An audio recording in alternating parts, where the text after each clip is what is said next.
So over here, I am in the chat section of Thunderbird. You can access the chat section by going around onto the chat icon on the left hand side. So over here, you can see that right now my status as a user is set to available. But let's say, for example, if I were to choose unavailable right here, you can type in whatever status that you want, and the status will be shown to the other fellow users, stating that I may not reply.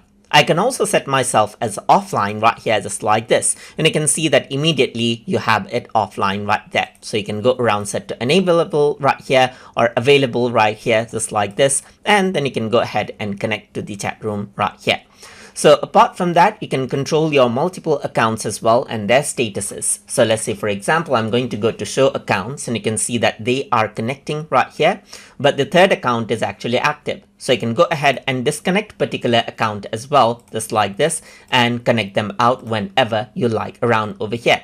And that is how you can go ahead and set out chat status and then log in and log out of particular users as well inside of Thunderbird. So hope you guys learned something as always.